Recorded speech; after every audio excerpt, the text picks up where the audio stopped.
Alhamdulillah. Alhamdulillahilladzi arsala rasulahu bil huda dinil haq lidhhirahu 'ala dini kullih wa kafa billahi syahida. Asyhadu an la ilaha illallah wahdahu la syarikalah wa asyhadu anna Muhammadan 'abduhu wa rasuluhu la nabiyya ba'dah. Allahumma shalli ala sayyidina Muhammadin wa ala alihi wa sahbihi ajma'in, amma ba'du. Fa ya ayuhan nas ittaqullaha haqqa tuqatih wa la tamutunna illa wa antum muslimun. Qala Allahu ta'ala fil Qur'anil Karim, a'udzu billahi minasyaitonir rajim. Bismillahirrahmanirrahim. Innallaha ya'murukum an tu'addul amanati ila ahlihi wa idza hakamtum bainan nasi antahkumu bil adl. Innallaha ni'ma ya'idukum bih. Innallaha kana sami'an basyira. Bapak-bapak, saudara-saudara sidang Jumat yang insyaallah dimuliakan Allah Subhanahu wa taala. Pertama-tama marilah kita memperbaharui Islam kita dan meningkatkan ketakwaan kita kepada Allah Subhanahu wa taala dengan terus mendekatkan diri kita kepada Allah Subhanahu wa taala dengan beribadah sesuai dengan tuntunan Allah dan menjalankan berbagai amalan-amalan yang membawa kebaikan baik bagi diri kita sendiri, keluarga, masyarakat maupun lingkungan kita. Bapak-bapak dan saudara-saudara sidang Jumat rahimakumullah, bulan Juni ini kurang lebih 4 bulan yang akan datang, bangsa kita ini akan memiliki pesta besar lagi. Selain beberapa bulan yang lalu, tahun lalu kita berpesta demokrasi dengan pemilihan presiden.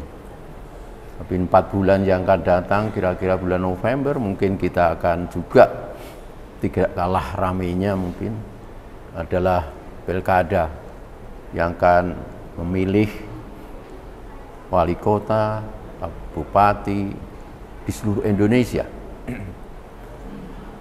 Sekalipun masih jauh, nampak sekali di daerah-daerah, sering saya juga pergi ke daerah, sudah melihat banyak pemasangan foto di mana para calon, bakal calon ya, sudah mempromosikan diri, memperkenalkan diri, bahkan tidak hanya memasang foto-foto di jalan-jalan.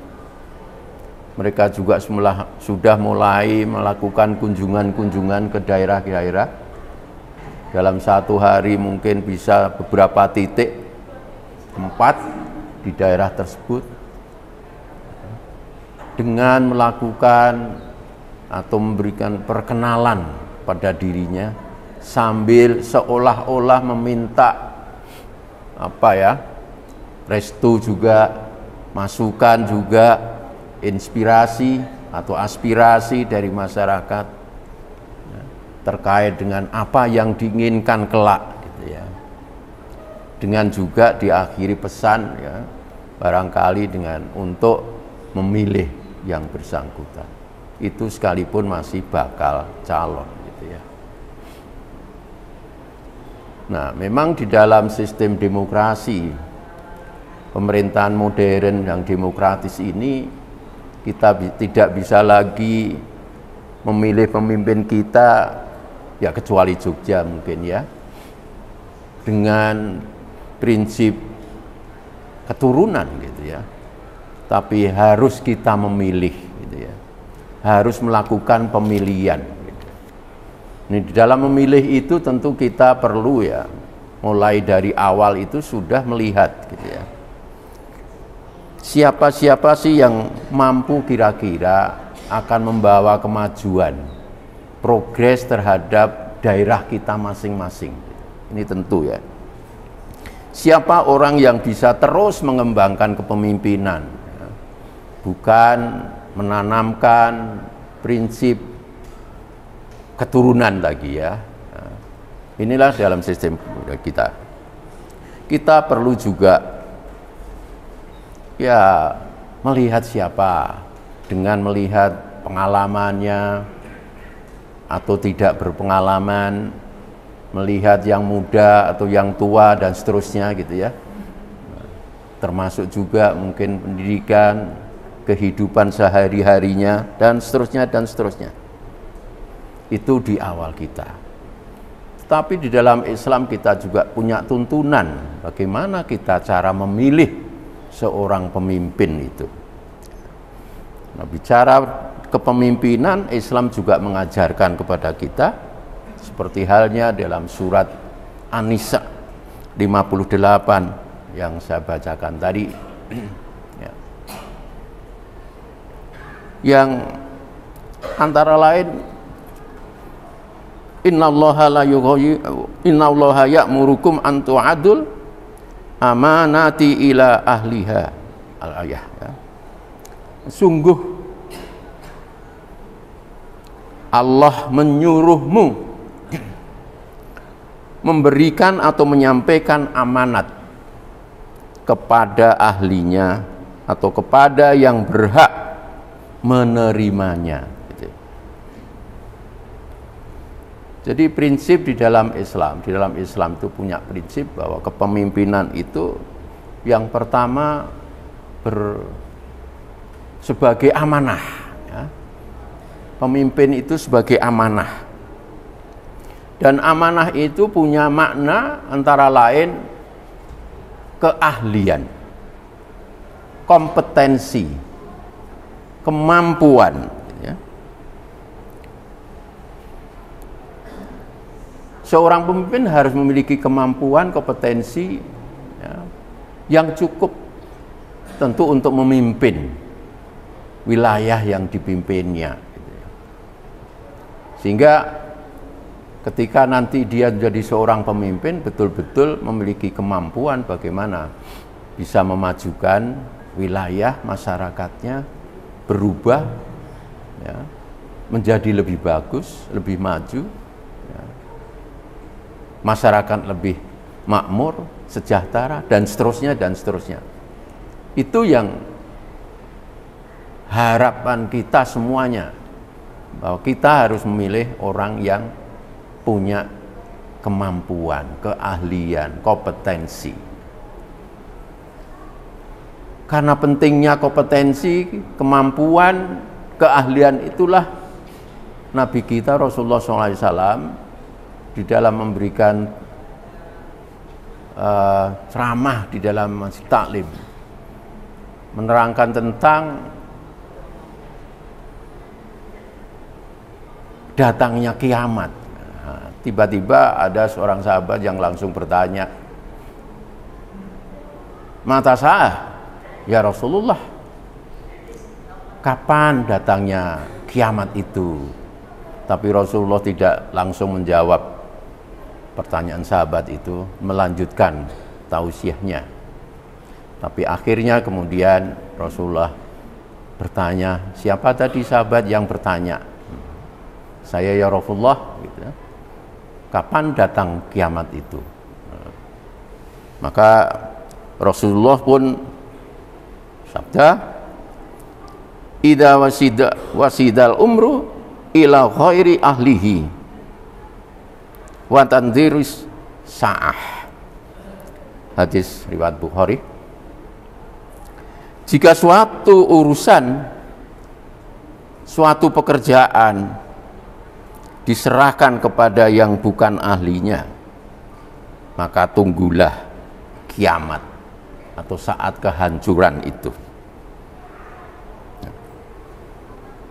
Jadi begitu pentingnya masalah keahlian, kemampuan ya, di dalam mengemban suatu amanah, apalagi amanah yang sangat besar yang diharapkan dari berbagai kalangan masyarakat. Maka kemampuan itu menjadi hal yang sangat urgen.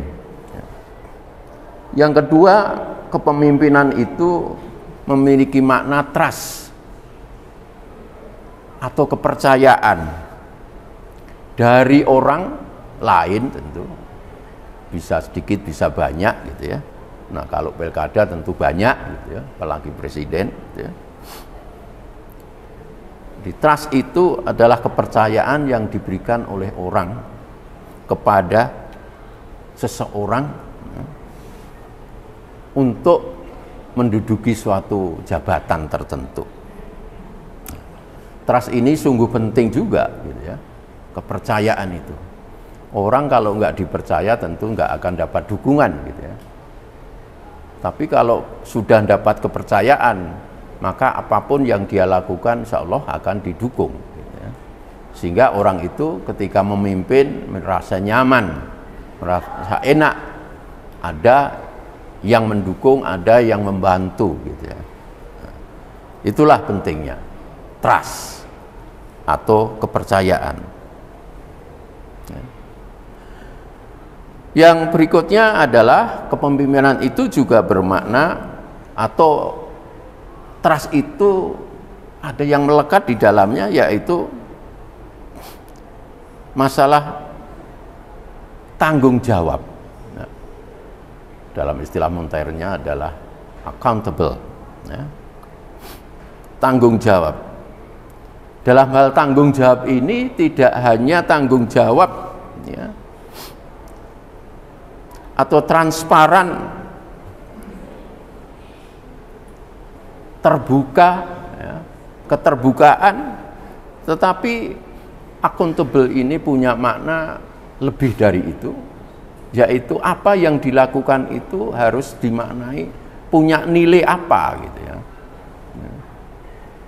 Seorang pemimpin mungkin ya bukan tidak harus wali kota, bukan harus bupati gitu ya, siapapun pemimpin ketika mungkin mendirikan sekolah, mendirikan rumah sakit katakanlah gitu, bukan sekedar kalau misalnya menjadi kepercayaan dari masyarakat, bukan hanya laporan tanggung jawab ya, keterbukaan pengeluaran dana, tapi juga harus dipertanggungjawabkan nilai yang terkandung di dalam pembangunan itu sendiri apa.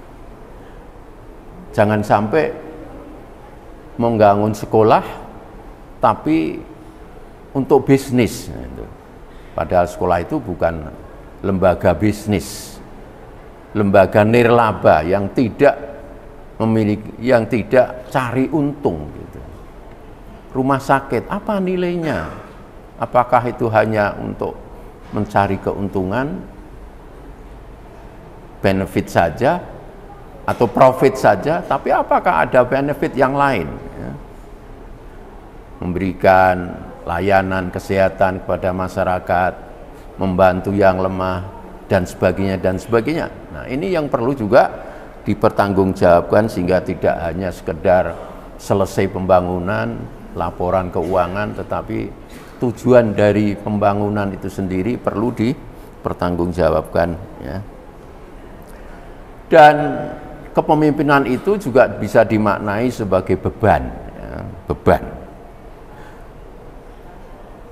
Sekalipun itu jabatan itu jadi beban, namun banyak di antara masyarakat kita yang menginginkan berebut untuk mendapatkan jabatan itu ya, sekalipun dia tahu bahwa jabatan itu tidak ringan, suatu hal yang berat ya. Dan semakin tinggi jabatan itu tentu semakin berat tanggung jawabnya atau bebannya ya. Ibarat semakin tinggi suatu pohon tentu akan semakin kencang juga hembusan angin yang menempa dirinya gitu ya.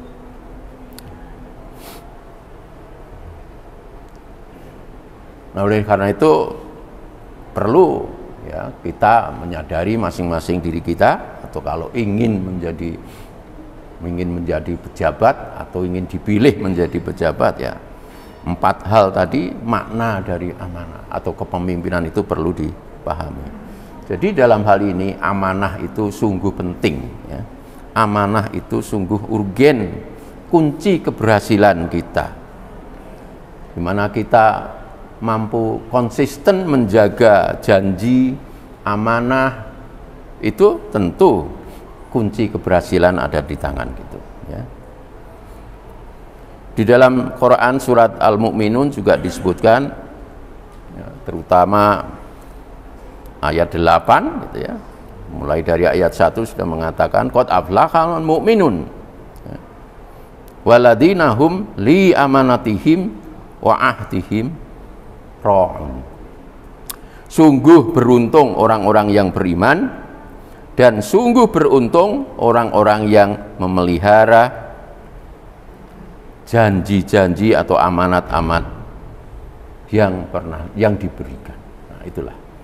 Jadi keberuntungan seorang pejabat itu terletak pada memenuhi janjinya, memenuhi apa yang pernah disampaikan, ya,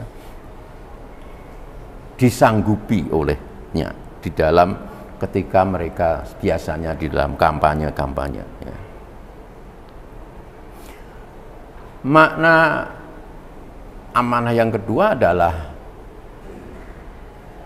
bahwa kepemimpinan itu tidak hanya sekedar sebagai eksekutor, ya.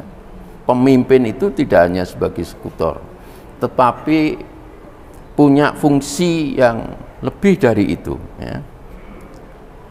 Bahwa seorang pemimpin harus senantiasa hadir, senantiasa ada, ya, sekalipun secara fisik, ya, tidak kelihatan, tetapi visinya, inspirasinya, semangatnya selalu diikuti oleh yang dipimpin.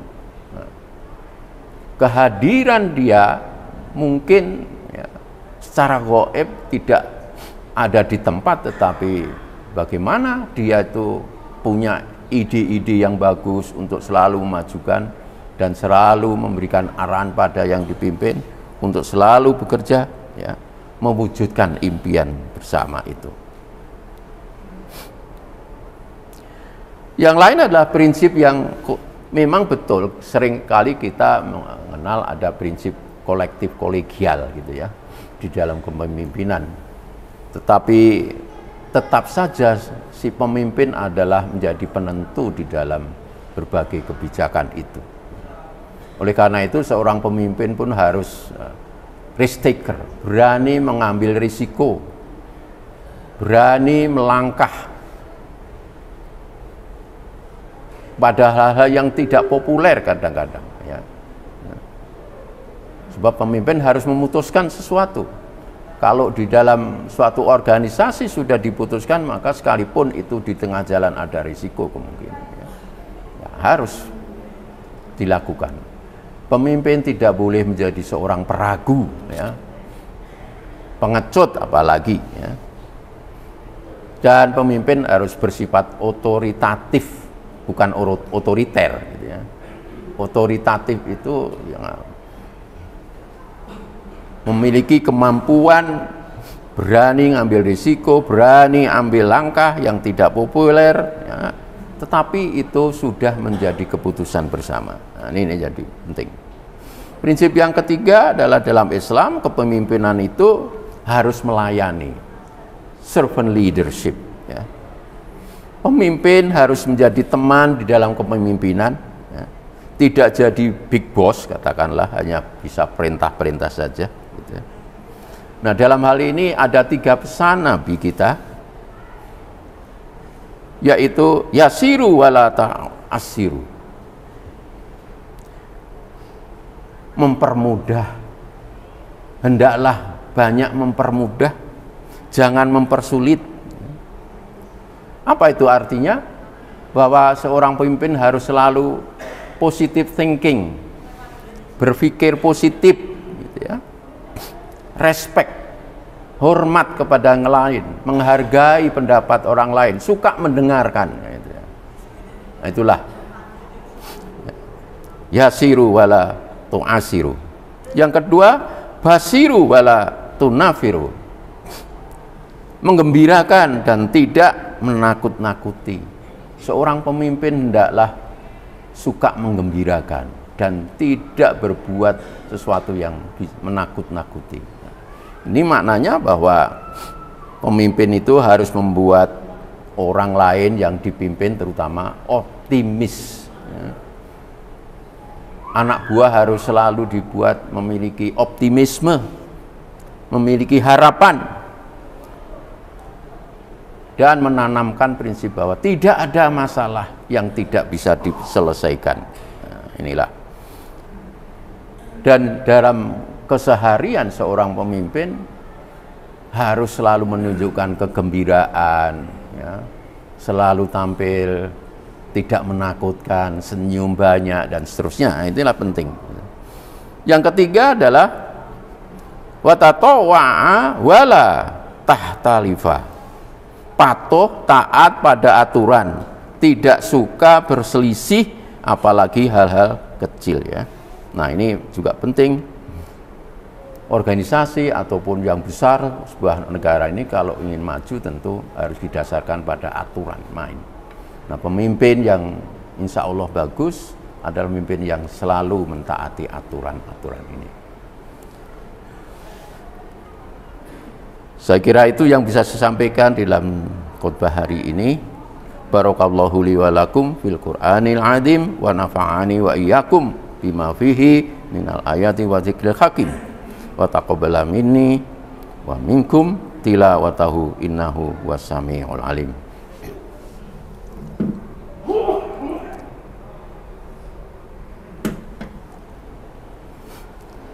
Alhamdulillahirabbil alamin wa bihi nasta'inu ala umuri dunya waddin.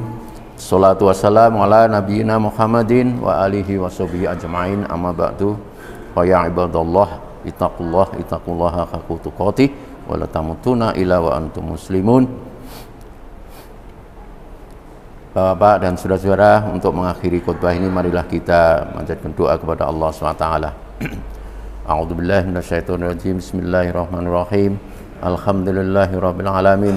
Hamdas sakirin hamdan na'imin hamdan yu'afi na'amahu wa yukafi umayyidah.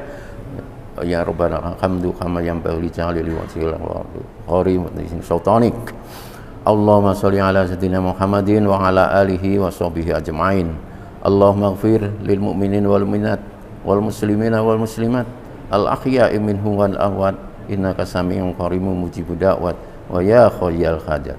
Rabbana atina min ladunka rahmah wa ajil lana min amrina rasada. Rabbana la tuzigh qulubana ba'da idh hadaitana wa hab lana min ladunka rahmah innaka antal wahhab. Rabbana atina fid dunya hasanah wa fil akhirati hasanah wa qina adzabannar. Wa sallallahu ala Muhammadin wa ala alihi wa sahbihi ajmain. Walhamdulillahirabbil alamin. Ya rabbal alamin. Wa la dzikrullah ya akbar.